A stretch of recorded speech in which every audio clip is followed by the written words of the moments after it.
Ibu-ibu yang dirahmati Allah Subhanahu wa taala, kita masuk biar kajian kita enggak tematik. Ini ada satu buku kecil ya, tipis. Mudah-mudahan ibu-ibu bisa beli murah Bu. Sama iPhone 17 insya Allah murah ini ya. Sama iPhone 17 Pro Max 1 terabyte murah ini. Murah banget. Ini berisi 17 prinsip hidupku.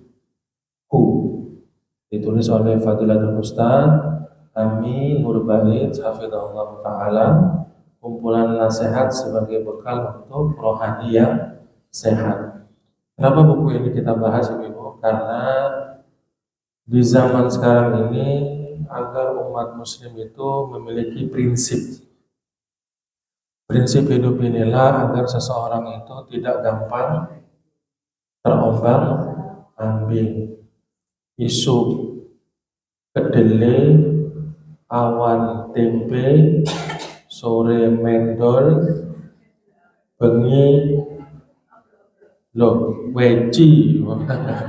Apa Bu? Apa sing menjes? Menjes. Semuanya enak, tapi ya itu gak punya prinsip, gampang terombang-ambing.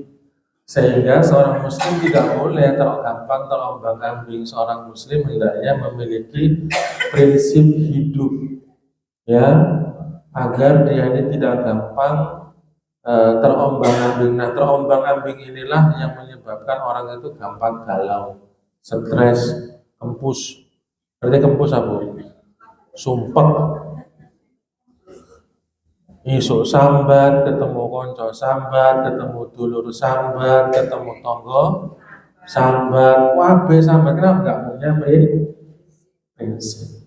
Nah, ini kita kembali lagi ya, mereview. Kalau bahasa kerennya itu review, mengulang kembali. Kalau bahasa pesantrennya murojaah, kembali prinsip-prinsip hidup seorang muslim yang dia ini untuk biar menjalani hidup dan kehidupan bisa kokoh, kekeh dan kukuh ya, tidak gampang terombang-ambing. Baik. Bismillah wassalatu wassalamu ala rasulillah wa ba'du. Ini ibu silahkan beli online. Kalau di toko buku kok belum ada ya? Kalau ya online ada Bu, insyaallah. Kalau online tuh ibu punya Shopee kan? Wah, los sudah Shopee los. Sholat Shopee-nya muni, klumping Shopee, Shopee, bahasa pesantrennya sami'na wa ata'na. Pokoknya Shopee-nya muni second anjing. Kemudian boleh isu-isu jabatan sepanang gitu. Baik. Menjadi pribadi yang sempurna itu mustahil. Ini ibu harus pahami ya. Nobody perfect. Menjadi pribadi yang sempurna itu mustahil. Karena tidak ada yang sempurna. Orang yang menginginkan kesempurnaan adalah kesempurnaan itu akan muncul ketika kita tidak menganggap adanya kesempurnaan atau bisa memaklumi ketidaksempurnaan. Dialah orang yang sempurna. Ya, sebagai pribadi nggak sempurna. Kadang-kadang apa? Pulpen aja lupa naro, STNK lupa naro, kunci motor lupa sandal dia lupa naro. Saya di sana nih. Anak ya. Oh mungkin nanti gue ngomong padahal di padahal kunci ini nggak tangan, nggak sempurna. Sebab tidak ada manusia yang maksum dari kesalahan. Maksum itu bersih dari dosa. Nggak ada orang yang tidak ada dosa. Kullu bani Adam khotoh. Setiap bani Adam, anak Adam itu bersalah. Wa khairul khotoh at-tawwabin. Sebaik-baik mereka yang bersalah adalah mereka yang bertaubat. Selain para nabi alaihissalatu wassalam, ya tidak ada yang sempurna kecuali para nabi alaihissalatu wassalam. Ketika mereka salah, langsung diilingno sama Allah Subhanahu wa ta'ala. Kita kadang salah sampai sepuh baru tahu walah dadanya keliru. Akan tetapi sebagai hamba Allah kita dituntut untuk selalu belajar menjadi lebih lebih baik. Ini makanya prinsip kita, tidak ada yang sempurna, tapi berusaha untuk menjadi lebih baik. Dalam apa, Bu? Dalam aspek yang pertama kali adalah aspek bagaimana ibadah. Sekali lagi saya ulang-ulang, Bu, ya. Kajian saya selalu saya ulang-ulang. Jadi seorang muslim itu jangan punya prinsip yang penting itu adalah yang penting sholat, yang penting ngaji, yang tidak. Jadi sekarang diganti yang terbaik. Jadi kalau sholatnya sholat yang terbaik, baca Quran yang terbaik, sodakoh yang terbaik, berbakti kepada suami yang terbaik, yang dulu bojone enggak, yang terbaik aja kasih sudah. Lah bojo lanang gak iso ngimbangi ya apa wis ana sanjenengan kasih aja sudah yang terbaik.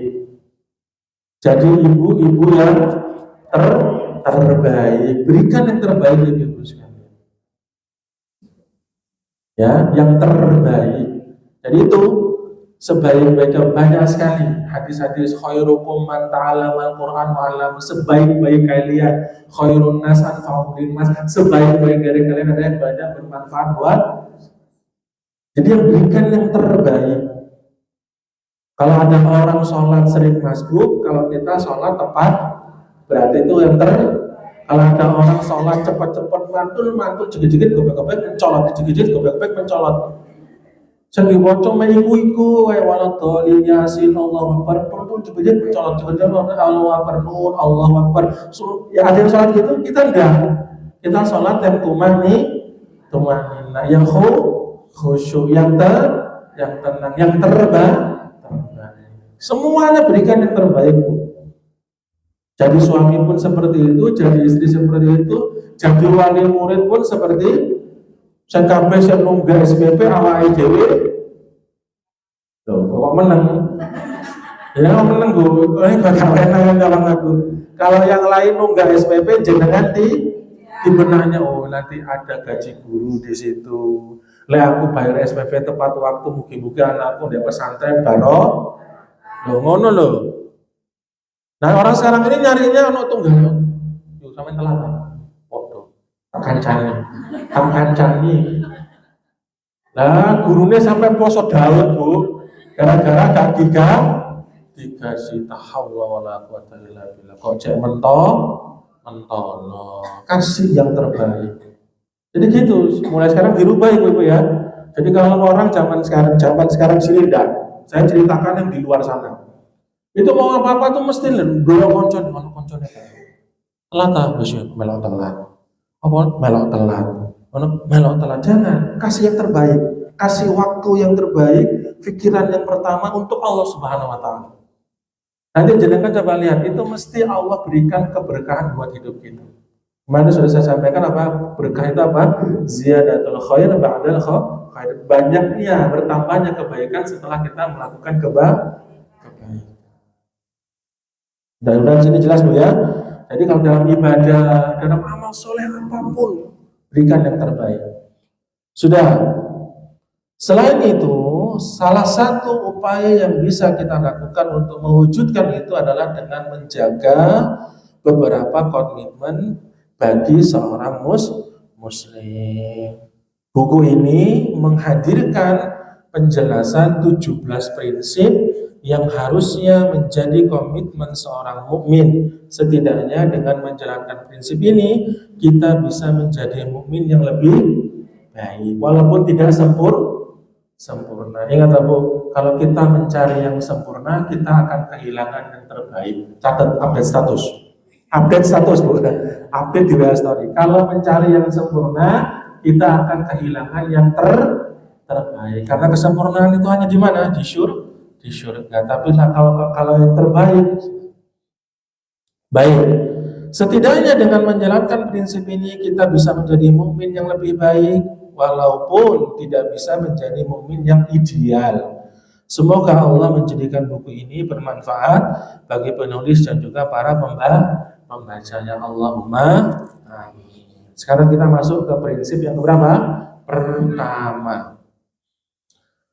Ini prinsip yang paling penting Ibu yang dirahmati Allah. Ya, ini prinsip yang paling penting. Selalu menjaga niat baik, niat yang solih, niat yang berkualitas, niat yang benar. Para ulama membagi amal itu ada 3, sudah pernah saya ulang-ulang. Pertama adalah amalan hati, ya. Yang kedua amalan lisan. Yang ketiga amalan anggota badan. Coba diulang Bu, amalan itu dibagi berapa minimal? 3. Amalan apa Bu? Hati, lisan, amalan. Nah ibu-ibu sekalian, sebaik apapun amalan lisan seseorang, sebaik apapun amalan fisik seseorang, semua kuncinya kembali kepada amalan hati. Amalan hati itu kan ada banyak. Ikhlas itu amalan hati, sabar itu amalan hati, jujur itu amalan hati. Betul apa tidak? Qanaah itu amalan hati, tawadu itu amalan hati,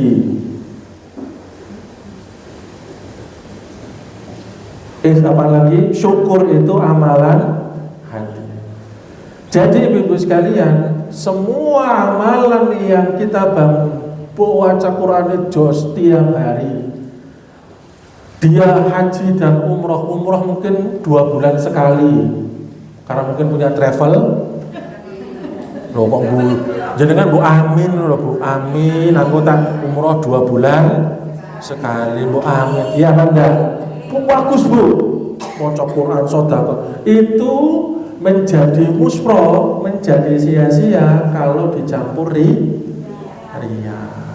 Ria itu amalan, tapi yang jelek, merusak. Jadi semua amalan hati itu merusak amalan-amalan lisan dan amalan-amalan fisik. Jadi ini ibu tolong perhatikan. Makanya selalu jaga niat baik. Jadi orang ikhlas itu ibu-ibu sekalian berat. Namun kita harus selalu apa? Selalu apa? Berusaha. Kita minta kepada Allah agar diberikan keikhlasan.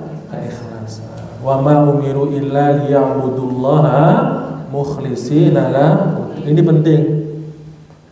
Jadi kalau kita ibu apalagi yang sering berinteraksi dengan masyarakat banyak, waduh, itu kalau hatinya gak jembar Bu, mutungan. Orang sekarang tafsiran gini kan, orang sekarang ini dibaiki malah mentung, iya Banda? Lah iya. Di depan belakangnya habis kita Bu, habis itu. Selalu jaga niat baik.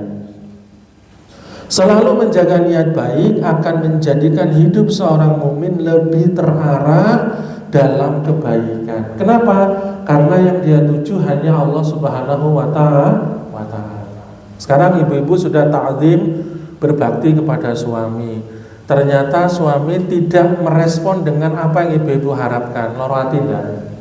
Nah, kalau ibu-ibu sekalian, saya berbakti kepada suami ini karena bukan perintah suami, tapi perintahnya Allah. Jadi gitu Bu.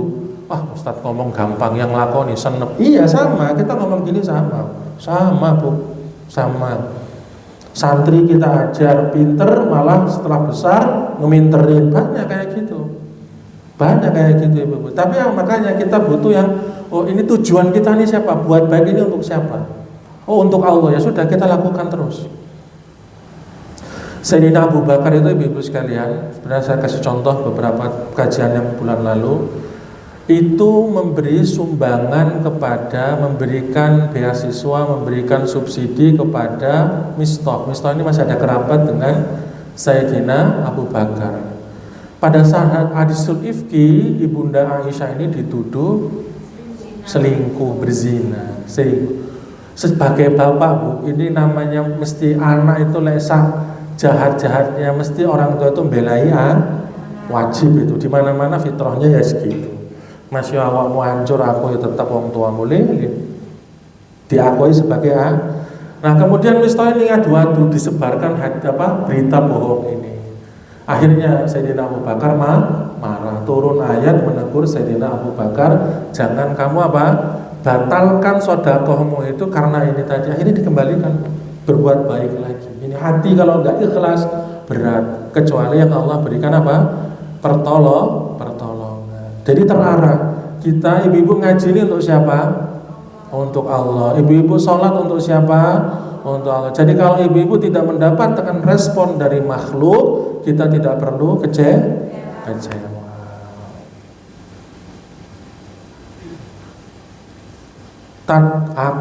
Aku tak kasih tahu lah. Lek wong apik nang aku lebih baik daripada orang itu. Tapi ojo sampai larani aku iso lebih jahat dari. Berarti dia beramal bukan karena memang berat menjadikan niat baik semua amal ibadah itu untuk Allah semata itu tidak gampang. Maka di sini kita harus punya prinsip, apalagi di zaman sekarang. Bagi seorang mukmin, niat yang baik bisa memberikan pengaruh lebih kuat dibanding amalnya. Saya ulangi, ini kaidah Bu. Kaidah itu rambu-rambu. Sekarang Bu, orang bangun tidur, gak ada makan, kira-kira jam 10, jam 11 lapar apa enggak? Duh kalau panganan, aku tangi pangi opong ini kalau pangan jam 10. Tapi kalau kita niat puasa, walaupun kita enggak sahur, memang banyu putih tok sampai maghrib kuat, dong, nyambung maksudnya ini. Saya ulangi, memberi niat yang baik bisa memberikan pengaruh lebih kuat dibandingkan amalnya. Jadi kalau orang gampang loro hati, itu diperbaiki niat pertama kali. Dalam rumah tangga sering konflik, itu diperbaiki niatnya pertama kali. Udah Bu. Karena kalau niatnya untuk Allah, pasti dia akan kuat, mempunyai mekanisme pertahanan diri yang kuat. Kenapa? Dia serahkan kepada Allah. Kenapa para sahabat dulu pada saat musim lapar ibu-ibu sekalian, Nabi 3 bulan ibu-ibu sekalian kelaparan itu, sampai Rasulullah keluar ketemu Sayyidina Abu Bakar, ganjel wetenge karo watu, orang ganjel watu padha. Kenapa? Karena mereka nganggap ini memang musimnya lapar, hanya diserahkan ini mengandalkan laparnya ini kepada Allah. Jadi mereka mendapatkan pahala dengan laparnya itu. Ya itu memang kita kayak gitu. Hati perih, hati digibahi itu enak gak sih Bu? Difitnah itu enak gak sih Bu? Nggak enak, makanya kita tahan sudah.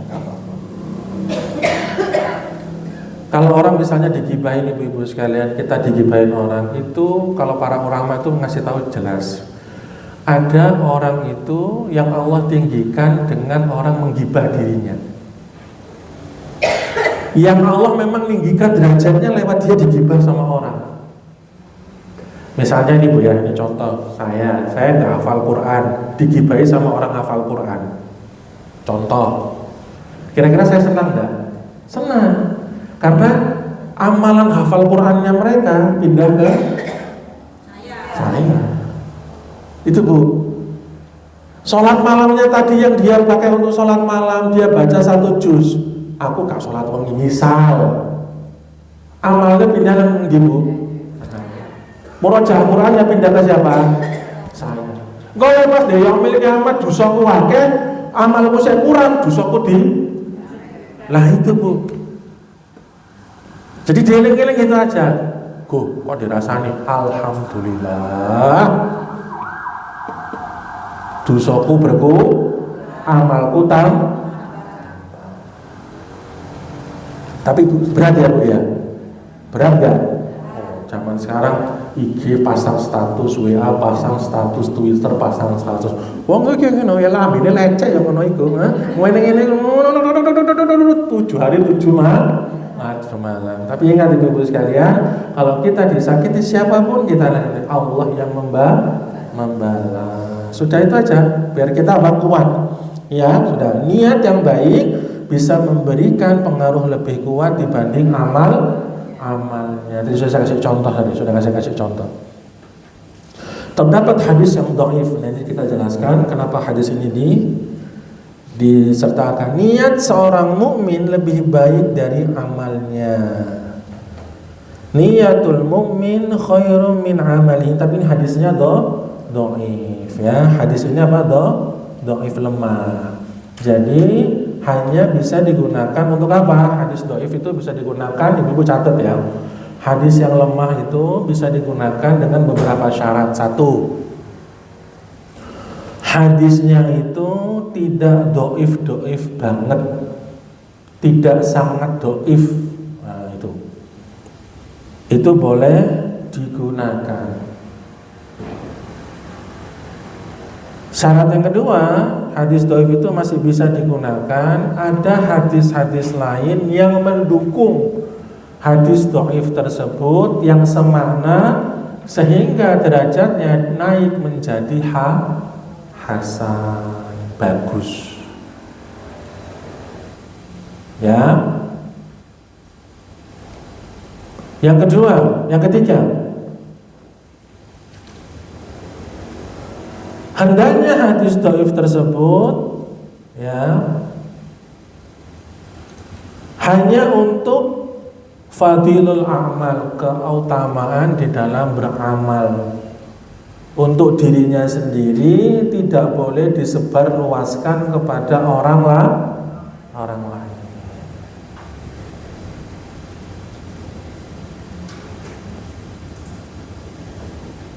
Contohnya apa Ibu? Ya ini hadis dhaifnya satu lagi yang sering kalau bulan puasa apa? Puasalah maka sehat. Itu hadisnya dhaif, lemah. Tapi secara makna benar. Baik. Yang berikutnya apa? Tidak boleh menyandarkan hadis dhaif itu kepada Rasul sallallahu alaihi wasallam. Jadi kita tak boleh ngomong qala Rasulullah sallallahu alaihi wasallam, tak boleh. Ya, tidak boleh. Karena dia hadis yang dhaif, hadis yang lemah. Berikutnya, di dalam kita beramal, kita tidak boleh mengakui hadis tersebut sebagai hadis yang sahih, tidak boleh. Ya, tidak boleh. Nah, hadis di sini, niyatul mukmin khairum min amalihi, niat seorang mukmin lebih baik dari amalnya. Hadis ini lemah. Namun dijelaskan di sini apa? Sekalipun hadis ini lemah atau dhaif, namun secara makna bisa dibenarkan. Secara makna bisa dibenarkan. Sama kayak tadi, puasa maka sehat. Maka orang puasa itu banyak sehatnya apa enggak? Walaupun hadisnya lemah, tapi kenyataannya secara makna benar. Karena niat yang baik ketika tidak jadi dilaksanakan bisa bernilai ibadah. Nanti kita lihat hadisnya yang sahih-sahih di bawah. Sementara amal yang baik jika dilakukan tanpa niat tidak bernilai pahala. Jadi pentingnya apa Bu? Niat. Kita udah niat baik tapi nggak jadi. Contoh, saya kasih contoh. Kita tidur, ya Allah saya niat tidur untuk ibadah, nanti jam 2:30 mau bangun ternyata los. Adzan subuh lagi tangi. Berarti tidurnya ini sudah dinilai sebagai sedekah dari Allah. Dia sudah tercatat sempurna melakukan ibadah tersebut. Kenapa? Karena apa? Niatnya. Tapi ada orang ibu-ibu sekalian, dia seorang yang kaya raya. Kemudian orang yang kaya hartanya itu terkena apa Bu? Orang yang kaya raya hartanya terkena apa? Zakat. Zakatnya namanya zakat mal. Dia ini sering ngasih, orang datang ngasih. Terus ditanya, Bapak ngasih? Ya saya ngasih aja, Bapak nggak menunaikan zakat? Oh enggak. Bapak tahu hukum zakat? Enggak. Pokoknya orang datang saya kasih aja, pokoknya opo jari. Enggak boleh. Harus ada niatnya. Karena kalau seorang melakukan suatu amal soleh tanpa niat, maka dia tidak terhitung sebagai amal soleh. Jadi harus ada niat. Sampean sedekah pokok apa jari. Enggak, harus ada niat. Saya niat ini bersedekah karena Allah Subhanahu wa taala, mudah-mudahan saya diberikan yang lebih baik daripada ini. Harus ada niat. Maka itu baru terniat apa? Contoh lagi. Tapi ibu jangan tersinggung ya. Ada orang nutup aurat karena tren, ada orang nutup aurat perempuan tentunya karena perintah Allah. Mana yang dapat pahala? Ada kan sekarang orang pakai jilbab cuma tren doang kan? Nah banyak di kali banyak itu Bu. Banyak ya. Jadi kadang-kadang apa? Duh izin ketemu Pak RT Kak Udungan izin. Jadi dia berjilbab karena Pak RT masa pengajian gak jilbaban. Malu dikomentari, cuman yuk toko kayaknya gak pengajian kok gak jilbaban sih. Oh iya. Jadi dia datang hanya untuk tidak dikomentarin apa? Negatif, udah itu aja. Bukan karena itu perintah. Ibu-ibu nyambung ya. Sehingga kalau nanti pulang ke rumah, lepas dia karena apa? Komentar manusia. Dia bukan karena karena kalau dia ke rumah, misalnya dia ke Melijo, ya pakai jilbab, nutup aurat sempurna dan seterusnya. Nah, ini saya sampaikan ke ibu-ibu, betul ya? Nah, jadi ibu-ibu kalau ke Melijo, ke Pak Sayur, jilbabnya yang sempurna. Ojo dasteran, kange kutung, jilbabnya ngono to. Siapa Mas? Mas. Bayame diuntang-unting sampai seger dadi loyo. Gara-gara diuntang-unting. Nah, mboten alhamdulillah. Dan Pak Sayur tak kepusi to tuku apa ora bayangku sampai lemes. Sudah. Kita lihat dari Al-Baihaqi dari Suhubul Iman, dia menjelaskan niat tanpa amal terkadang bisa menjadi ibadah. Nabi bersabda, siapa yang memiliki keinginan berbuat baik namun dia tidak jadi mengamalkannya, akan dicatat untuknya suatu pahala. Para ulama mengatakan, adapun amal tanpa niat tidak dinilai ibadah. Jadi ini pentingnya apa? Kita ini berniat agar dapat pahala. Terdapat banyak dalil yang menunjukkan bahwa niat yang baik namun tidak jadi diamalkan bisa bernilai pahala. Di antaranya hadis dari Abu Darda radhiyallahu anhu, Nabi SAW bersabda, siapa yang hendak tidur dan dia berniat untuk bangun melakukan sholat malam, namun dia tertidur sampai subuh, maka dicatat untuknya sesuatu apa yang dia niat, sesuai dengan apa yang dia niatkan. Sementara tidurnya menjadi sedekah dari Allah untuknya. Masya Allah ya, Allah itu baik. Kita sudah niat untuk bangun tahajud, ternyata karena kecapean atau faktor yang lainnya, karena sakit dan yang lainnya, mungkin kita mau tidur ada sound horror, nggak bisa tidur, betul apa enggak? Akhirnya tidur kita mungkin jam 1 atau jam 2, ya apa tangi turu jam 1 jam 2, kemudian jam 2:30 suruh bangun, berat apa tidak? Nah kemudian apa ibu-ibu sekalian, kita pas subuh baru bangun, kita sudah dicatat sebagai orang yang melakukan apa? Nah, makanya para ulama menjelaskan, perbanyaklah niat baik.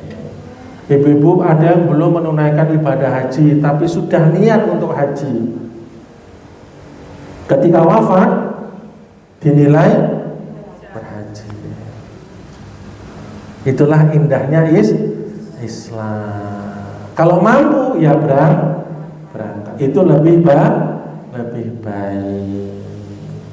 Sudah, mudah-mudahan jelas ya. Oke, kita lanjutkan. Sebab ketika orang sudah memiliki niat, hanya tinggal satu langkah untuk berubah menjadi amal, yaitu adanya sarana dan tidak adanya penghalang dalam mengamalkannya. Oleh sebab itu Nabi SAW menyatakan, para sahabat yang tidak ikut jihad karena sakit, padahal jihad itu amalan apa Bu? Puncak dari amalan Islam.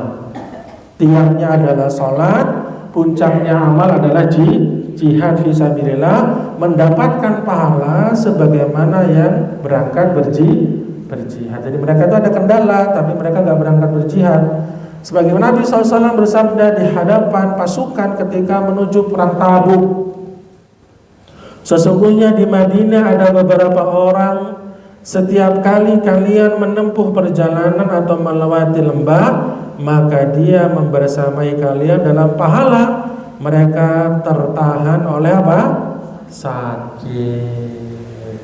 Maka ibu-ibu yang dirahmati Allah, nun sewu, ibu-ibu yang sudah rajin puasa Senin Kemis, bahkan mungkin ibu-ibu ada sudah rajin puasa Daud.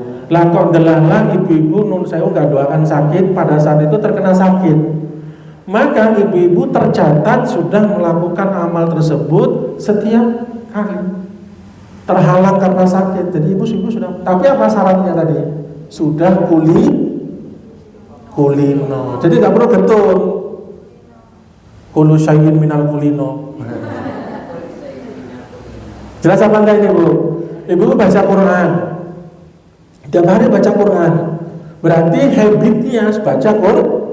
Kemudian ada suatu hal, ya, entah sakit, entah mungkin safar, perjalanan jauh sampai mau baca Quran itu terhalang misalnya, berarti ibu-ibu tercatat sudah baca Al-Quran karena terhalang karena apa? Nah, karena suatu udzur tadi itu. Sahabat ini bukan berarti dia nggak pengen pergi ikut berjihad, karena mereka terhalang karena sakit. Kalau Allah takdirkan mereka sehat, mereka mengikuti beda sama orang munafik. Kalau orang munafik itu pura-pura beriman. Itu bedakan ibu-ibu sekalian. Jadi nggak perlu apa? Nggak perlu risau. Ya, seseorang yang awalnya ibu-ibu sekalian masa mudanya dia sering puasa Daud,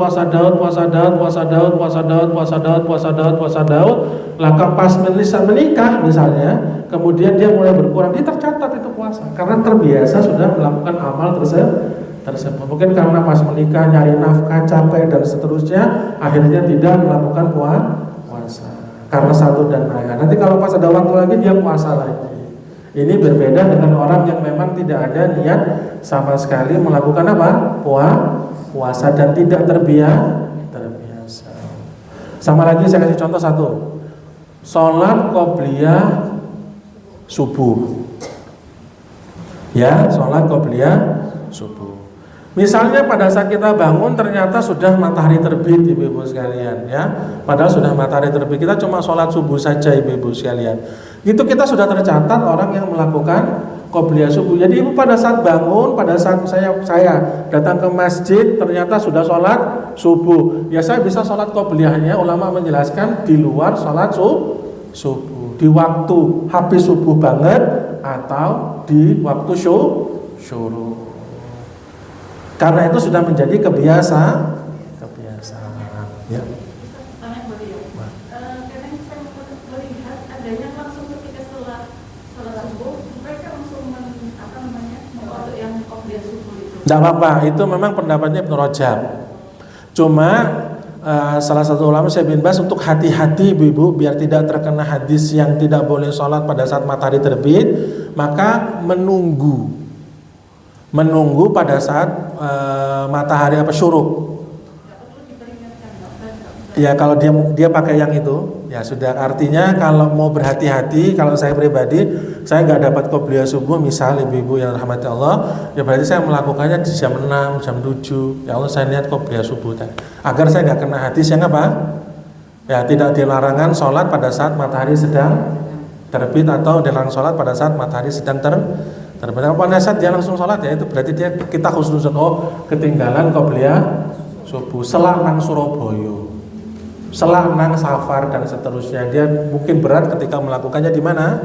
Di perjalanan. Nah ini ibu tadi apa? Syaratnya apa? Sudah terbiasa.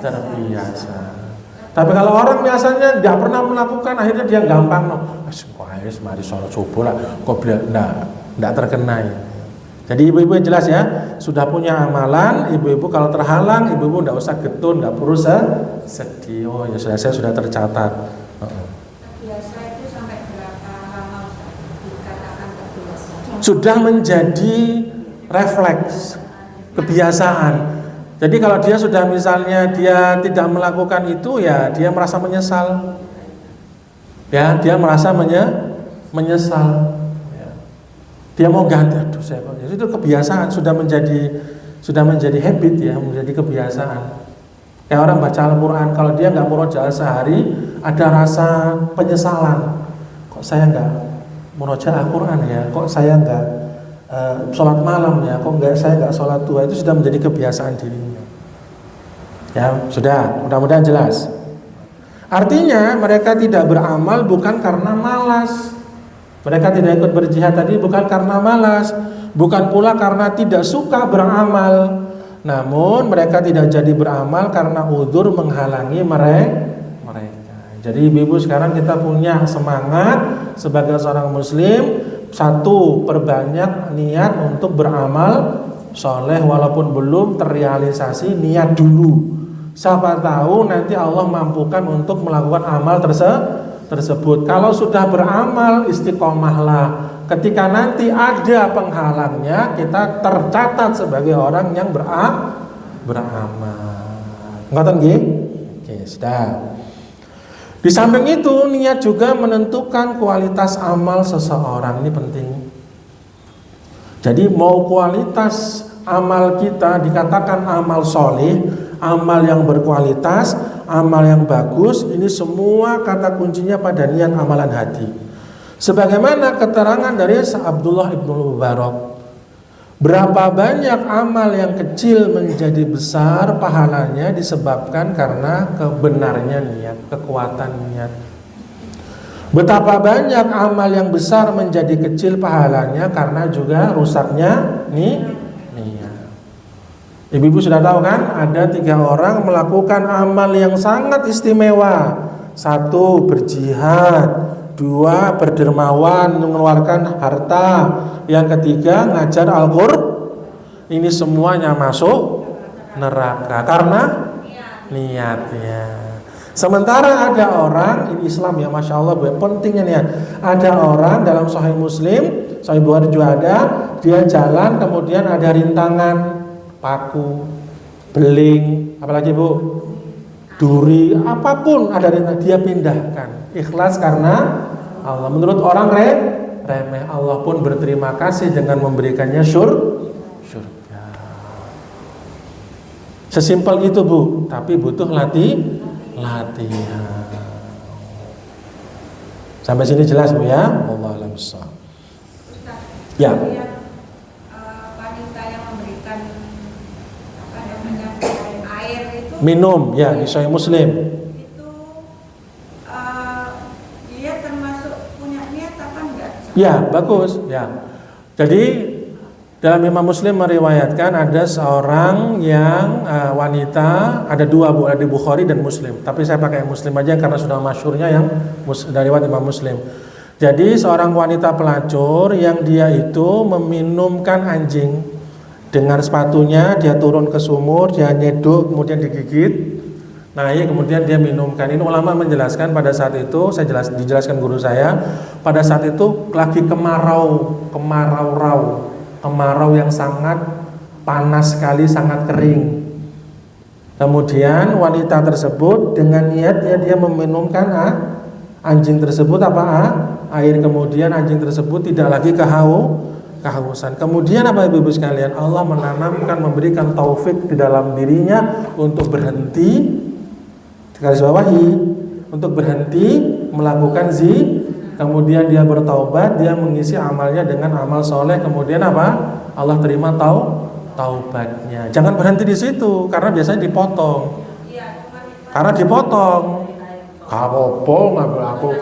Tapi aku zina terus jalan loh, kok nyimut. Kok nyimut toh, nggak gitu. Karena nggak bisa ibu sekalian ya. Jadi ada orang potong di situ. Jangan hina aku, bukankah orang yang minum anjing? Iya yu, aku paham yu. Tapi apa? Ada niatan untuk Allah tanamkan. Dia niat ikhlas karena Allah tanamkan taufik. Kemudian dia taubat. Itu yang jarang dibahas Bu. Itu yang membuat dia masuk surga. Masuk surga karena itu dia berhenti. Makanya di situ baca hadisnya full, kemudian sak penjelasannya para ulama. Dia panas ini, Allah kasihan sakno ya. Makanya guru saya menjelaskan bagaimana, kalau kamu punya dosa yang belum bisa kamu berhenti dari dosa tersebut, akehno amal soleh, niatkan untuk mandek dengan amal soleh itu. Paham Bu maksud saya? Jadi misalnya saya punya dosa, saya susah, itu wangel men setinggalne, wis tobat tobat kumat tobat berarti. Kok gak iso ya, banyakin amal soleh ya Allah. Saya contoh, saya niat sedekah ini untuk engkau berhentikan dari dosa ghibah. Wangan jen kate ngomong, kate tak kunci ngene mandek teko bapak iki pindahkan bapak iku. Kok apa kok wasik. Ngomongnya pertama bal-balan kok Pak iki kok gak teko ngene ghibah sak jam. Sabar Bu. Ya kok gak. Ini biasanya bapak-bapak, ibu-ibu insyaallah baca Quran Bu ya. Baca Quran, zikir ya, bersolawat kepada Rasul. Ya gitu, saya minta sama Allah gitu. Minta apa? Ibu-ibu misalnya apa Bu? Ada orang pengemis, ibu-ibu punya ikhlas ya Allah, saya masih melakukan dosa ini. Apa? Melotot nang bojo. Melotot. Apa sih? Aku tahu itu salah ya Allah, tapi ya opo yo. Kok saya kalau melihat bapaknya anak-anak ini pengen sabarnya kok kurang gitu loh. Itu salah apa enggak Bu? Nah, ketika ibu sedekah ngasih atau apapun nama, ya Allah tolong ya Allah jika melotot nang bapak anak-anak. Jadi bapak anak-anak misalnya lagi ya pergi ya, jangan ya, nanti aku melotot loh sampai mancing. Sudah, jadi gitu, apa aja gitu. Ada lagi misalnya kita masih punya dosa, kalau kita marah, semua lisan kita ini tidak terkontrol.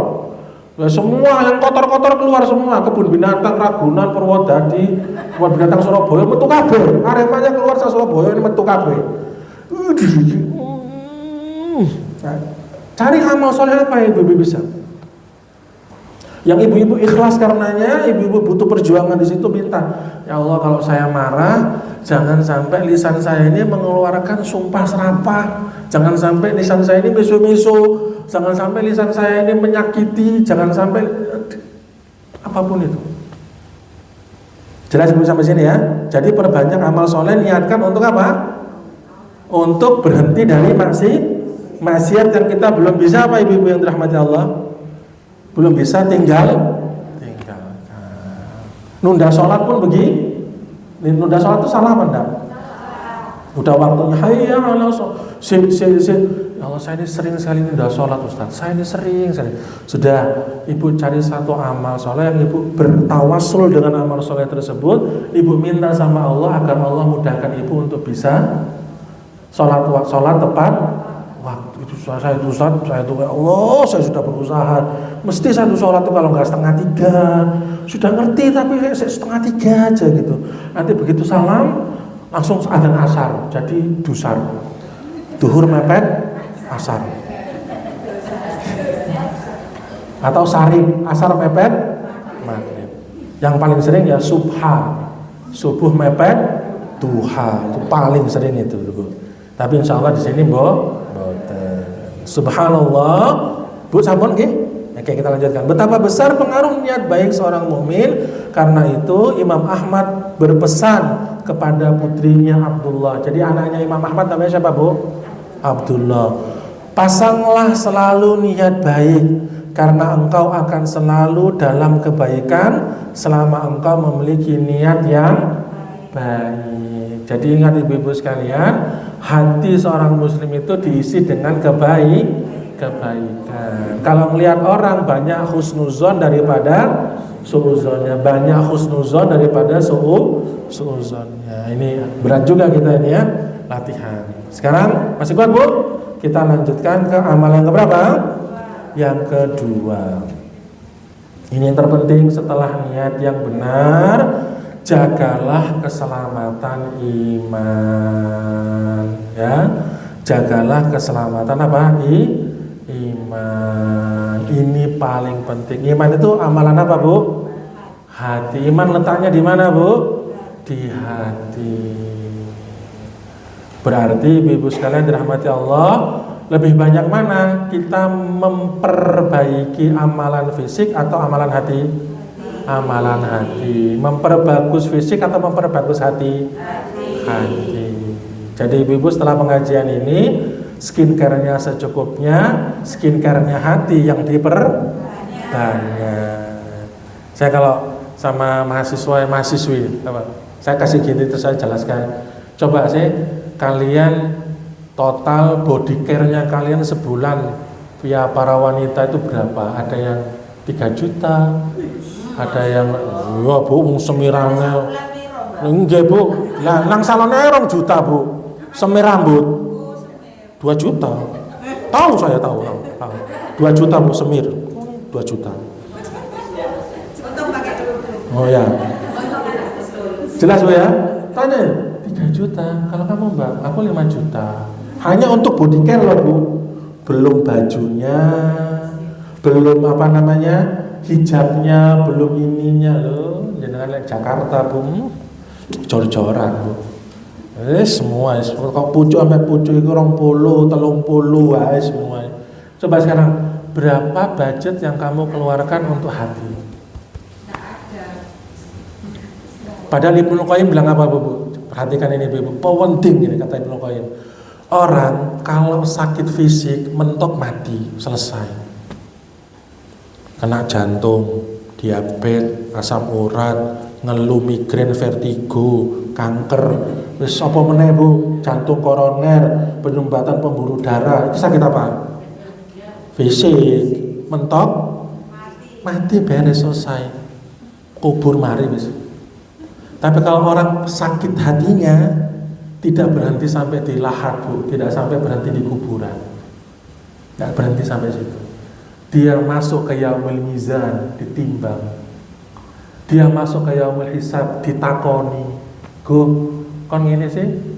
Gusti. Kon ngene sih? Gusti. Kon ngene sih? Enggak sampai di situ. Baru ditimbang. Lho, abot rokok ini gitu. Coba Ibu, berarti lebih parah mana Bu?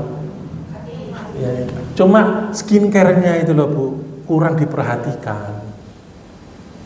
Orang lebih bingung kalau aduh Ju, aku kok keriput, wayahe. Sampai ada yang sulam alis, sulam bibir, suntik sana, suntik sini hanya ingin cantik. Mereka tuh sibuk. Bukan berarti nggak boleh selain ya, nggak usah memperbaiki. Yang penting hati ya juga. Enggak juga. Porsinya itu ya 70-30 lah Bu. Hatinya 70, fisiknya 30. Oh jadi wali 95%. Masa untuk beli apa Al-Qur'an wis suwek ngono lho kate tuku Qur'an golek sing diskonan. Ya Allah ya Rabb, misalnya mau pergi apa saja, orang mau kurban itu dinyang sampai saya dodol wedhus iku Bu. Oleh karo dodol iki gak nyombot Bu. 5 juta, 2 juta. Ya Allah, wedhus gede sampe jam 2 juta. Maksud saya, ibu yang dirahmati Allah, kita harus banyak mencari untuk apa? Memperbaiki hati. Karena ini menjadi kata kunci, jagalah keselamatan iman. Syarat masuk surga, ini ibu perhatikan ini. Nah, syarat masuk surga adalah menjadi mukmin yang bertauhid, tidak menyekutukan Allah Subhanahu wa taala dengan sesembahan apapun. Wa ma khalaqtul jinna wal insa illa liya'budun. Ya, ini penting sekali. Tidak boleh mencampurkan iman kita, tauhid kita dengan kesyirikan sedikit pun tidak boleh. Syirik yang kecil itu apa namanya Bu? Riya. Bahkan Nabi SAW mengatakan riya ini lebih bahaya dari fitnah Dajjal. Saya ulangi, riya ini lebih bahaya dari apa? Fitnah Dajjal. Artinya dia menjaga iman dan tidak membawa dosa syirik sampai mati. Tidak boleh, ini penting. Sementara saya kasih contoh Bu. Saya kasih contoh, ibu-ibu jangan tersinggung. Ini kisah nyata, real, nyata senyata-nyatanya. Saya ngomong gini karena saya sayang. Sekarang ini ibu-ibu dirahmati Allah, Gen Z, Gen Alpha ini, mereka ini ibu-ibu sekalian sudah banyak yang putus sekolah. Saya sudah nangani kasus ini banyak sekali. Saya tanya, sampean cita-citanya apa? Punya usaha bantengan. Kamu cita-citanya apa? YouTuber. Kamu cita-citanya apa? Selebgram. Kamu cita-citanya apa? TikTokers. Banyak Bu, saya nemu kayak gitu, gak 1 2 banyak. Cuma yang saya pengen bahas ini bantengan. Maaf ya Bu ya, maaf sekali sebesar-besarnya. Ternyata tak lihat bantengan. Ini kan pakai wong kalap Bu. Ya Panda? Kalap. Sebelum kalap, ibu-ibu perhatikan ini ibu-ibu. Ini ada dosa syirik di dalamnya. Apa itu? Jadi anak-anak SMP, SD ini mereka disuruh minum khamr. Saya waktu ini rumah saya itu, saya bawa anak-anak santri itu. Eta nang dhuwur, tempatnya bantengan. Jadi mereka itu pas mau kalap sama dukunnya itu, ibu-ibu sekalian, disuruh minum khamr. Khamr mendem. Sudah mendem seperti itu, baru jin bantengan itu dimasukkan. Dengan apa? Mereka menyembelih ayam hitam yang diserahkan kepada pohon, diserahkan kepada jin. Kemudian jin itu masuk ke tubuhnya siapa? Seperti itu ibu-ibu sekalian. Seserem itu mempertahankan akidah. Kalau zaman saya dulu kristenisasi, orang pergi ya di MI, ya kemudian di MTS dan seterusnya, pulang dikaiminya, kemudian masuk gereja. Dulu zaman saya, sekarang kesyirikannya sudah beda. Ini dikemas dengan apa? Budaya kearifan Nah kalau saya sampaikan kayak gini, marah Bu. Mau marah, ngarepe wong mau gak oleh pengajian, mari tutup sama mobilnya, gak boleh parkir. Ini ibu sekalian, saya tanya sama guru saya, Ustaz, kenapa anak-anak itu kalau bantengan mereka tuh suruh mabuk dulu? Oh iya, karena memang agar jin bantengan itu bisa masuk, mereka bisa kalap sampai begitu menakjubkannya itu, mereka harus melakukan dosa besar dulu. Semakin dosa itu besar sampai menyekutukan Allah, berarti mereka semakin dalam tanda kutip tapi menggadaikan Coba ibu jalan kemana-mana di desa depan, di kampung-kampung, rata-rata pegang pecut kan? Iya.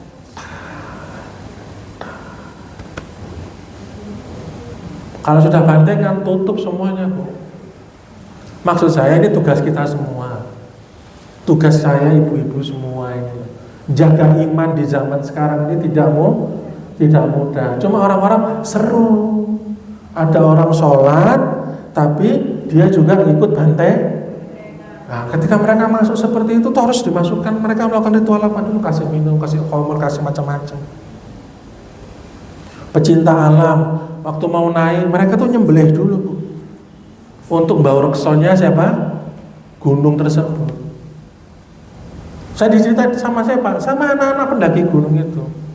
Waktu ngisi kajian di mahasiswa, saya pas pulang ada mahasiswa yang kesurupan. Jadi ke hadapan saya itu kesurupan Bu. Ini motor wis gak kanan gak kiwa gak wis koyo wipere motor lho ngene lho. Lanjut Bu.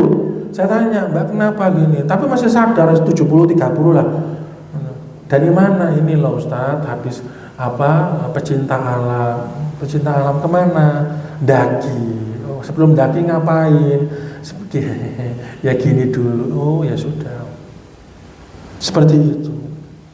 Belum lagi anak-anak muda sekarang baca zodiak. Betul apa Anda? Tahu zodiak Bu? Perbintangan masuk di handphone, TikTok. Yang paling pertama kali dilihat apa? Rizkine apa saiki? Nyambut gaweku sapa ngene iki. Habis itu jodoh. Pengalaman. Jodoh termasuk asma. Kamu bintangnya apa? Aku Gemini. Gemini itu cocoknya sama Capricorn.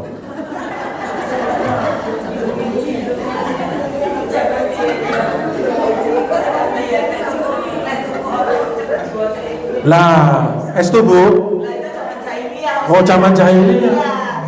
Kan sekarang udah Ada yang santri hafal bintang-bintang kayak gitu. Ada seorang santri yang dia hafal Qurannya susah, hafal Quran susah sekali. Saya tanya, "Li, apa wis li sampean iki?" Saya tanya, "Sampean hobinya apa?" Gitu. Saya tanya, "Pernah baca perbintangan?" Nah, oh hafal kan?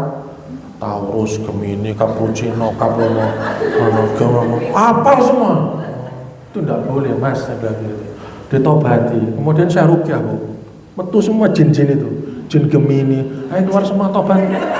Ya iya Bu, iki saya gak sampean susah hafal Quran ini Bu. Gemini, Taurus, Pisces, sampai tahu oh, Pisces ini ketemu karo iki jodone iki ketemu. Kenapa? Dia sering baca di mana Bu? TikTok, dia sering dengar dibaca di mana? YouTube, dengar podcast, sampai hafal anak-anak zaman sekarang ini. Tanpa disadari iman mereka tergada. Nah, tapi kalau kita nyampaikan itu tidak boleh, tidak boleh itu menduakan Allah Subhanahu, menyekutukan Allah. Oh, kabeh titik syirik kabeh gak oleh loh. Enggak, itu punya amal aset kita. Kalau semua kita enggak punya, walaupun kita miskin, kita enggak kaya, tapi kalau kita punya iman, katanya masih bisa mendapatkan surganya Allah Subhanahu wa taala. Surga itu apa? Sampai kayak gitu Bu anak-anak zaman sekarang. Allahu Akbar. Gen Z sekarang Bu ini banyak yang murtad. Masalah percintaan, banyak datang ke dukun. Masalah percintaan. Tahu dari mana dukun yang ngomong dewi? Temannya dukun itu. Kalau kamu mau cas pulang 100 juta, aku sampai hafal. Dukunnya memang ngomong kayak gitu. Nah seperti ini Ibu yang dirahmati Allah, iman itu. Jadi nggak hanya pembahasan jin di lapangan ini orang sudah apa? Coba badiru bil a'mal kata Nabi SAW, segeralah kalian beramal soleh. Sebelum apa datang apa? Kita minal laili mudlim, sebelum datang potongan fitnah seperti potongan-potongan malam. Maksudnya itu apa? Cepat sekali itu. Ada seorang yusbilu rajulun mu'minan wa yumsi kafiran wa yumsi mu'minan wa yusbihu kafiran. Pagi dia beriman, pagi dia masih baca zikir asbahna wa asbahal mulku, sorenya wes kafir. Sorenya dia baca amsayna ala fitratil wa kalimatil ikhlas wa ala dini nabiyina Muhammadin sallallahu. Pagi sudah. Apa kata Nabi sallallahu ya biudinahum bi'aradi minad dunya. Mereka menjual apa Bu? Dunia ini dengan apa? Agama mereka ini dengan apa? Bi'aradi minad dunya, secuil dunia.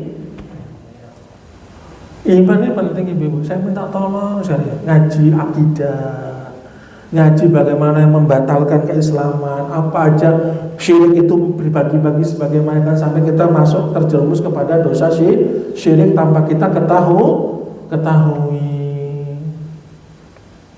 Tapi kalau orang menyampaikan gitu, titik-titik syirik, titik-titik ojo nyirik-nyirik nawa. Kita nyampaikan karena bentuk saya. Sudah.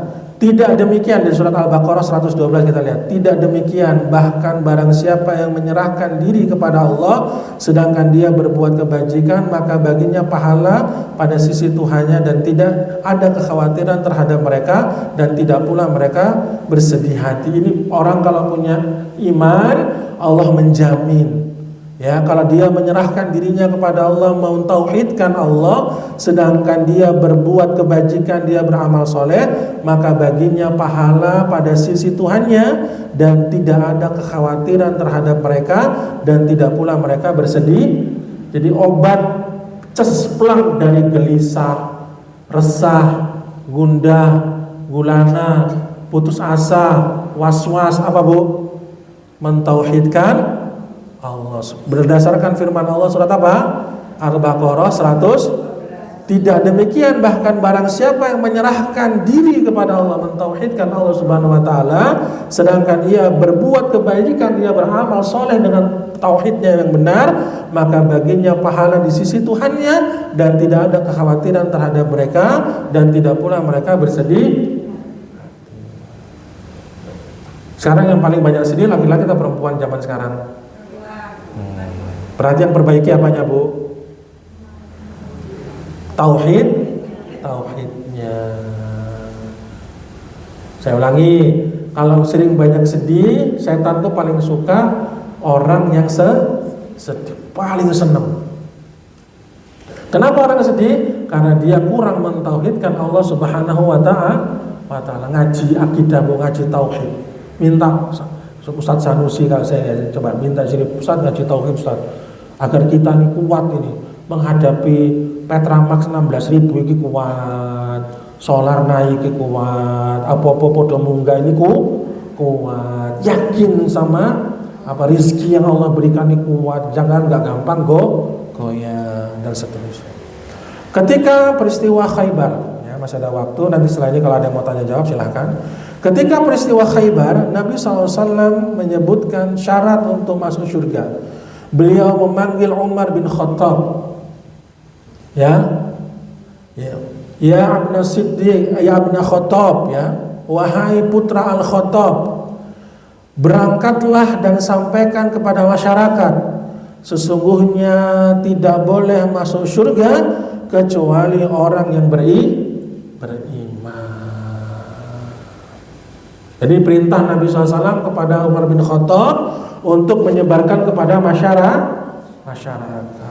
Sesungguhnya tidak boleh masuk surga kecuali orang yang beriman, yang tidak mencampur keimanannya dengan kesyirikan. Ada lagi ucapan-ucapan yang hati-hati. Langit, berikan aku, ingat Bu, langit, orang itu syair-syair itu loh Bu, aku terjatuh gak bisa bangkit lagi, aku tersesat, aku terhempas dalam lautan luka dalam, aku tersesat gak tahu arah jalan, aku tanpamu butiran debu.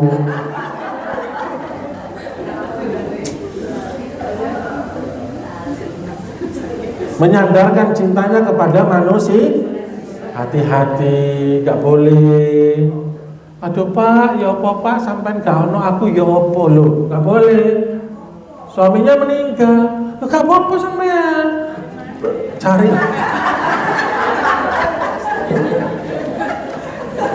Kecuali sama ngomong ya, ini dikan ya, gue pemirsa bukan saya ngomong ya, ibu sebelah saya ya, cari golek mah. Lah ada kayak gitu. Sampai itu ada tetangga itu cerita, Mbak, ke istri, Mbak aku lek ditinggal orang tua itu masih kuat. Saya kuat aku lek tinggal orang tua aku, saya kuat, tapi lek ditinggal suami aku kayak rontok kabeh. Loh. Tidak boleh kalimat-kalimat seperti ini mengurangi apa Bu? Keimanan. Tak dol piro. Iki lek kabeh munggah iki dodolanku tak dol piro ya. Jual seperti apa? Seperti biasanya aja. Kalau butuh dinaikkan harganya sedikit, kalau butuh dikurangi jumlahnya sedikit, tapi kualitasnya tetap jualan. Tapi jangan ya apa tak dol piro iki? Ya apa iki? Ya apa? Jangan. Jalan saja Bu. Jalan saja. Ingat Ibu ya. Jadi jangan kalimat-kalimat ini mengurangi apa? Keimanan. Iman akan bertahan ketika sang hamba tidak memiliki dosa syirik akbar. Tadi sudah syirik akbar. Kalau dikatakan syirik akbar itu, ibu-ibu sekalian, kalau kita baca kitab tauhid, ya ibu kalau bisa ada kajian kitab tauhid di sini, itu orang dikatakan syirik akbar, seorang hamba yang dia keluar dari Islam, dia sudah paling tinggi adalah mereka itu melakukan sesembelihan kepada selain Allah. Jadi kalau misalnya ada orang, misalnya dia mau bersih desa, kemudian dia motong bukan selain Allah Subhanahu wa ta'ala, itu termasuk apa? Kesyirik, itu paling syirik akbar sudah. Apalagi yang paling syirik akbar apa? Murtad, keluar dari Islam. Dan ini banyak Bu ya. Saya mohon doanya, ini ada Gen Z yang mau murtad. Aku tak murtad Taiman gitu. Mamanya lagi pusing. Tolong didoakan mudah-mudahan anak ini tetap dalam keimanan. Karena Allah tidak ridho terhadap perbuatan kesyirikan dan mereka diharamkan masuk surga. Innahu may yusyrik billah faqad harramallahu alaihil jannah wa ma'wahun nar. Sesungguhnya orang-orang yang mempersekutukan Allah, maka pasti Allah mengharamkan kepada mereka masuk ke dalam apa? Surga. Dan tempat mereka di mana? Tidak ada bagi orang-orang yang zalim itu seorang penolong. Ada lagi orang bisa keluar dari Islam karena apa, Bu? Sakit. Iya apa tidak? Sakit. Dia nggak sabar dengan sakitnya, ibu-ibu, kemudian dia datang pendeta, dia diobatin ke apa namanya, ibu-ibu sekalian, ke orang kafir, ya. Kemudian dia sembuh, kemudian dia pindah. Ada salah satu santri, Ustaz Teguh, apa yang harus saya lakukan? Om saya ini sakit, kemudian dibawalah ke orang Nasoro untuk diobati. Mereka ini kalau ingin sembuh, dia harus makan hati babi. Ada orang pacaran, laki-laki sekarang dibikin lagu ridho untuk beda agama, kawin beda agama. Sekarang banyak ini, Bu, sekarang mahasiswa-mahasiswa ini nikah beda agama. Ya gak boleh, kayak ada wanita muslimah sing wayu wakeh, sing solehah wakeh, kok golek sing beda agama. Yang Nasoro lakinya. Ya sudah, nggak sah berzina mereka kalau udah nikah. Nggak boleh. Itu banyak itu, Bu. Saya punya pasien itu ada, Bu. Dia ateis, anti Tuhan. Dia waktu itu udah masuk dalam gerakan Freemasonry Indonesia. Itu ada orang-orang, kalau nggak percaya nggak apa-apa. Cuma saya punya pasien kayak gitu. Dia penyembah Lucifer, satanis, yang tangannya kayak gini lah, Bu. Yang kalau foto gini. Aja dalam bisa ngeliat kamera ya. Katanya di syuting ya, bawa kedunahan. Nah, biasanya anak-anak kalau foto gini, Bu. Ininya di awal. Oh, iki lo untu. Dikikir.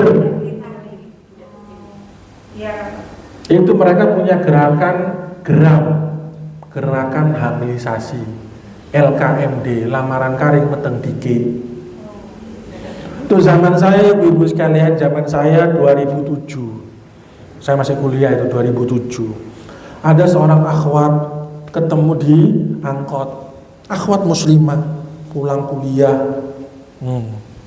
Kemudian dia digendam, disehir, dipelet lewat asap rokok. Sing lanangnya rambutnya dawa. Rame, Bu, anak-anak LDK itu, lembaga dakwah kampus itu. Rame. LKMD kena pelet, tahu-tahu dizinahi, hamil, disuruh pindah agama. Ya mau apa meneh, wis bobot. Nah itu kayak gitu-gitu, Bu. Zaman sekarang digalakkan lagi, LGBT digalakkan lagi. Jadi bikin bahasanya bagus, LGBT kok enak di dirungono, padahal apa? Homo, lesbian dan seterusnya itu dia. Nikah beda ini masalahnya. Hati-hati itu. Pindah agama, main film religi. Mari main film, rapi karo pastor, pindah agama. Ya itulah ibu sekalian. Ini mempertahankan akidah di zaman sekarang ini kayak gini. Sakit, nggak sadar, nggak kuat, ke dukun. Kemudian apa? Bayar 7 juta. Dijanjikan sama dukunnya, penyakitnya dipindahkan ke kambing. Kemudian pas di-scan ibu sekalian hilang. Nggak ketemu di CT scan itu, nggak kebaca. Akhirnya makannya ngawur. Kemudian apa? Kena serangan jantung, wafat. Terus ini ditanyakan sama seorang alim, ya karena bangsa jin itu bisa menutup penyakit yang tidak bisa dibaca oleh CT scan atau MRI. Oh kayak gitu. Ya sudah, dia wafat dalam keadaan pernah datang ke belum bertau. Ibu terus. Ilustrasi tauhid sedikit lagi. Habis ini kalau ada tanya jawab silakan ibu-ibu. Nabi SAW menjelaskan tentang rukun Islam. Islam dibangun di atas 5 tiang. Nah ini kita harus belajar terus ini tentang ini. Kalau kita nggak belajar ini berarti nggak ada tiangnya. Syahadat la ilaha illallah yang pertama, bahwa Muhammad SAW adalah utusan Allah. Menegakkan sholat, menunaikan zakat, berhaji dan puasa pada bulan Ramadan. Ini Bu, wajib seorang muslim harus tahu. Tidak boleh tidak tahu. Kalau nggak tahu kata Imam Qurtubi dia berdosa. Dia harus belajar tentang syahadat, dia belajar tentang sholat, dia belajar tentang zakat, dia belajar tentang haji, dia belajar tentang puasa. Karena ini rukun Islam. Kalau yang itu Nabi SAW mengatakan apa? Tiang. Berarti kalau kita nggak belajar ini berarti agamanya apa? Runtuh. Al-Hafidz Ibnu Hajar menjelaskan bahwa Nabi SAW menggambarkan Islam ibarat bangunan di mana 5 rukun Islam merupakan 5 tiang penyangga utama. Sementara kewajiban Islam lainnya ibarat unsur bangunan lainnya seperti tembok. Sedangkan amalan sunnah dalam Islam ibarat perabotan yang menghiasi interiornya. Jadi ada amalan yang wajib, ada amalan yang sunnah. Yang wajib harus ada, baru rumah ini ada interiornya, yaitu amalan-amalan sunnah. Ada sofanya, ada kipasnya, ada lampunya, ada kolam renangnya. Itu amalan-amalan sunnah. Sementara tiangnya, pondasinya yaitu apa? Rukun Islam tadi. Ketika ada orang yang lebih memperhatikan amalan sunnah, berarti dia memperhatikan apa? Aksesorisnya, namun tidak memperhatikan tauhid dan imannya. Bisa jadi seperti orang yang menghiasi rumah dengan aneka perabotan, namun dia merobohkan tiang utamanya. Itu apa? Syahadat, sholat, ya, zakat, haji dan puasa. Tentu bangunan itu akan apa? Ambruk. Apa manfaat perabotan ketika bangunan itu ambruk? Ada manfaatnya? Kolam renang ini ada manfaatnya, kipas ini ada manfaatnya. Kalau bangunan ini runtuh, tidak ada. Sofa ini akan bermanfaat kalau bangunan ini runtuh, tidak ada. Jadi ibu pertahankan yang 5 tadi. Wallahu a'lam bishawab. Dah ini dulu. Sebelum nanti kalau bulan depan kalau ada pekan kelima lagi kita masuk ke prinsip yang keberapa ibu-ibu? Dan ibu-ibu sudah punya bukunya, prinsip ketiga ya, dan ibu-ibu sudah punya apa Bu? Jadi kita ngajinya wallahu a'lam wasallallahu alaihi wasallam. Silakan kalau ada yang mau ditanyakan, ada waktu 4 menit, silakan. Iya Ibu, silakan. Misalnya ada kasus ini Ustaz, apa namanya, putranya teman itu sudah Putranya teman, usia terus sudah kesepakatan intinya mau menikah gitu Ustaz. Tapi yang laki itu masih Islami Ustaz, berjanji akan nanti masuk Islam karena orang tuanya Islam. Bagaimana menurut Ustaz? Apa yang harus dilakukan? dia masuk Islam dulu, Masuk Islam dulu baru menikah. Boleh. Dia masuk Islam dulu dan benar-benar berkomitmen terhadap Islam. Jadi kalau sebelum masuk Islam jangan. Dia masuk Islam dulu. Kemudian setelah itu tugas setelah dia masuk Islam, ajarkan dia Islam yang benar. Yang pertama kali adalah tentang baca Al-Quran dan sholat. Itu penting Bu. Nah itu jadi harus ada guru yang membimbing betul-betul untuk membaca Al-Quran dari Iqra. Kalau sekarang berbeda banyak ya. Kalau zaman dulu saya Iqra. Mau umi silahkan, terserah. Yang penting dia bisa baca Quran.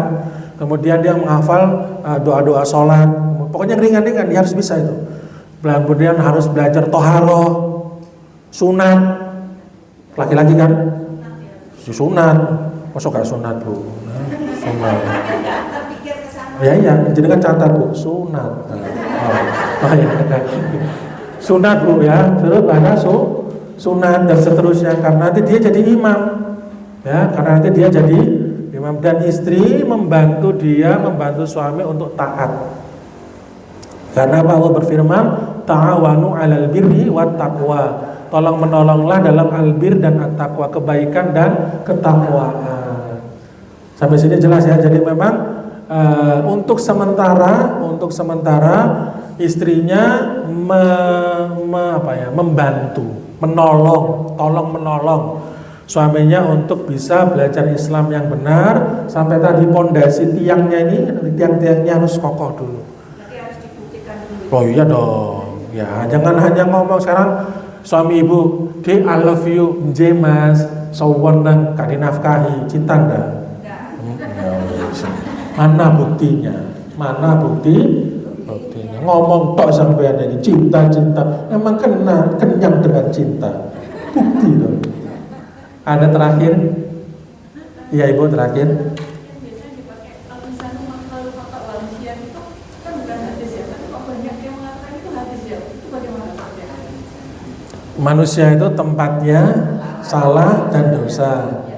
Itu kan sering digunakan untuk mengatakan hadis gitu. Padahal kan kita tidak bisa menyandarkan itu sebagai hadis. Iya. Kalau tempatnya salah itu kalau dalam Al-Quran itu manusia itu apa? Dha'ifa, lemah. Ketika kalimat itu digunakan al-insanu makhluk maka manusia kan. Ustadznya dibilang aja Bu. Tadi itu bukan hadis. Ya, bilang aja. Tapi jangan setelah forum atau di japri. Ustadz, kalau akhir bagus Bu, Ibu pertanyaan Bu ini ya. Ustadz, mohon maaf. Hadisnya siapa? Ustadz itu di dalam ada kitab ini Ustadz. Tipis Ustadz, coba nanti dikaji di halaman ini ya, mungkin ibu-ibu lagi butuh, itu enggak apa-apa. Itu guru saya ngajarkan saya cara untuk menasehati Ustadz kalau keliru. Itu adabnya kayak gitu. Bisa jadi tidak menjatuhkan tapi justru memberikan gitu. Soalnya saya pernah diceritain salah satu Ustadz Bu, trauma. Saya kok gak gelem ngisi di pengajian mak-mak lagi. Habis aku Bu. Gak kuat aku. Kenapa Tar? Gak kuat pokoknya. Aku durung mari wis disengap. Ya sudah. Oh ya jangan Ustadz di bapak-bapak kajian umum aja. Kalau mak-mak urusan yang mental kuat ya wis gak apa-apa. Mundur itu Ustadz ya sudah saja. Ya itu maksud saya kenapa beliau ditegur di depan forum, beliau malu gitu loh.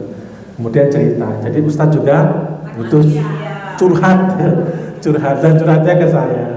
Saya tahu jadi oh ya sudah. Ya jangan dengan yang lain aja daripada jenengan nanti dalilnya hilang nanti.